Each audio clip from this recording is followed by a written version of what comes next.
jeune adulte, je me souviens avoir prié pour savoir qui était Dieu, parce que je connaissais la religion bouddhiste un tout petit peu, pas tellement la religion musulmane, mais je connaissais plusieurs sortes d'évangéliques.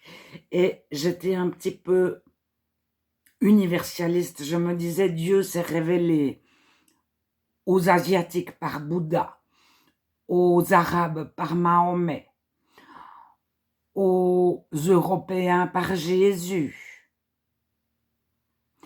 Et j'avais plein de choses contradictoires et à un moment donné, je ne savais plus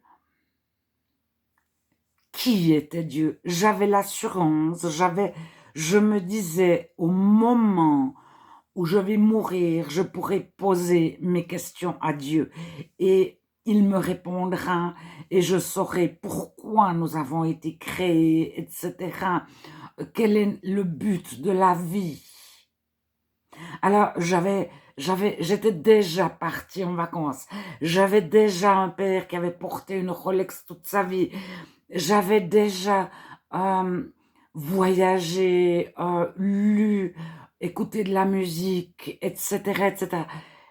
Je n'avais pas comme ça une passion qui m'animait ou une revanche à prendre ou quelque chose.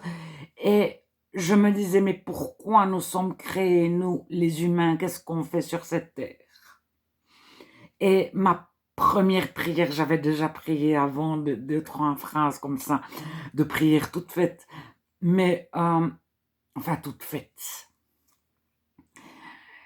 Je priais, mais là je m'adressais à Dieu. Qui es-tu, Dieu?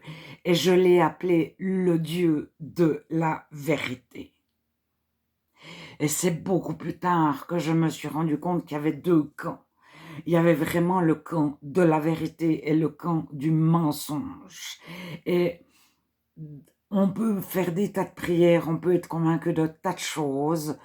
À un moment donné, on se rend compte qu'il y a un revers de la médaille, que c'est pas juste.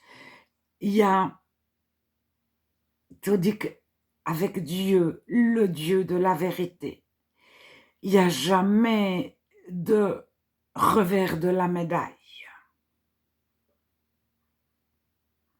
Alors, si vous n'avez jamais prié, vous ne savez pas qui prier, moi, je vous encourage à demander à Dieu qui es-tu puis à écouter. Alors, des fois, c'est très tranquille. On a l'impression si on a une radio, notre radio est là, si on a la radio, notre radio est là qu'une longueur d'onde. Et on entend tout de suite le juste Dieu. Dieu, créateur de toutes choses, du spirituel, et du matériel, du monde physique et du monde qui ne se voit pas. Et puis parfois, on a l'impression qu'on est branché sur une radio on ne sait pas vraiment quelle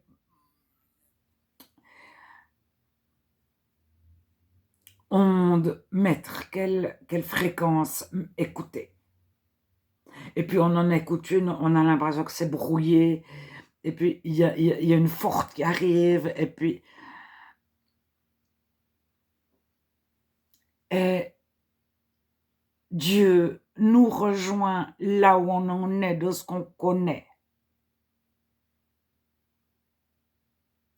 Et si nous ne connaissons rien, c'est presque mieux si Dieu nous demande de redevenir comme des petits enfants sans connaissance.